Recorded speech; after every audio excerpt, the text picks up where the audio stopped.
Dalam cerita video sebelum ini ada cerita tentang Hornet Nest di dunia intelijen, di mana sebelum ISIS diciptakanlah ideologi baru terlebih dahulu selama 6 tahun oleh 18 doktor ilmu agama. Dalam dunia ekonomi, sering kita seakan kaku kepala kita berhadapan dengan teori ekonomi yang ternyata tidak sejalan dengan aplikasinya dalam strategi bernegara. Apakah ada dualisme dalam ekonomi tersebut? Ekonomi kampus adalah ciptaan dalam tanda petik agar kalau dipraktekkan pada sebuah negara ilmu tersebut usut. Sementara yang negara adidaya lakukan itu bukan ekonomi yang diajarin di kampus. Jadi ilmu kampus ternyata ilmu ciptaan rekaan semata. Hornet Nest ekonomi ternyata ada. Ideologi ekonomi untuk menjebak itu ternyata ada. Batasan atau barrier to entry agar negara lain tidak bisa sekuat negara adik kuasa itu didesain agar negara pemenang perang yaitu Amerika dan negara Eropa Barat terus berkuasa. Mau bukti? Mana mata uang penguasa di dunia ini? 65% transaksi di dunia ini menggunakan US dollar,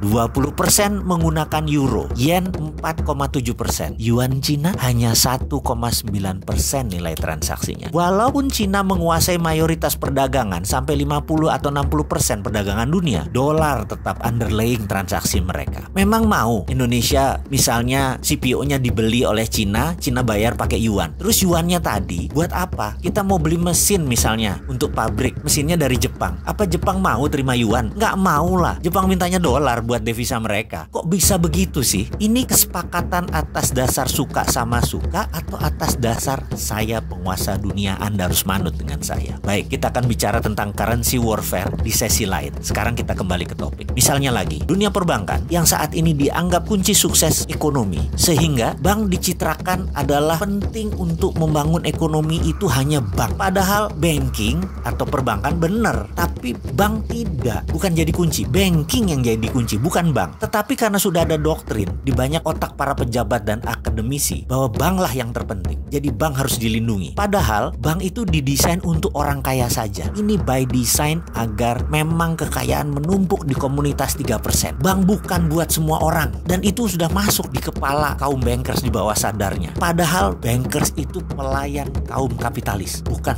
pelayan rakyat. Mau bukti? Maaf ya, kalau sudah bicara tentang banking, si Sontoloyo ini tegangan tinggi. Karena apa? Nyerempet riba, pasti tegangan tinggi. Kita lanjut. Misalnya dengan ada namanya asset based loan atau pinjaman berbasis aset. Itu hanya komunitas 3% saja yang bisa pinjam bank. Karena punya kolateral, punya jaminan. Coba yang lain nggak punya kolateral, jadi bisa apa? Atau kita ambil contoh lagi deh. Ini cara ngitung yang aneh bin ajaib. Kita ada kolateral, kita mau beli rumah. Kita ambil KPR. Kredit ini dihitungnya caranya aneh bin ajaib karena untuk menguntungkan bank. Kita tahu pada saat kita menyicil tuh ada cicilan pokok, ada bayar bunga. Dan itu lucunya bukan pakai proporsional yang sama. Misalnya kita bayar 2 juta setiap bulan. Di awal-awal cicilan, lucu. Yang 1,5 juta buat bayar bunga, yang pokoknya hanya 500.000. Nanti kalau sudah tahun ke-15 sudah mau lunas, dibalik 2 juta tadi, yang 1,5 buat pokok, yang 500.000 baru bayar bunganya. Bunganya mengecil. Itu mereka ngambil bunga di depan. Itu rentenir banget. Ini gila dunia perbankan ini. Dan herannya itu dilindungi oleh pemerintah lagi. Hebat bener dah. Kesimpulannya, bank itu menyedot dana orang kebanyakan. Namun pembiayaannya hanya untuk orang kaya. Bagi saya, kalau ini didiamkan, ini namanya kita orang bodoh. Kapan kita bisa berdiri di atas kaki sendiri kalau kayak gini? Harusnya ada project based loan, pinjaman berbasis proyek. Tidak harus aset. Selama ada revenue, selama ada omset, selama ada profit, boleh dibiayai. Dunia perbankan harusnya dibuka lebar-lebar. Bukan dunia bank ya. Dunia perbankan harusnya dibuka lebar-lebar. Sehingga banking bisa dilakukan oleh non-bank. Banking 5.0 itu bukan oleh bank lagi yang mengerjakan. OVO, GoPay,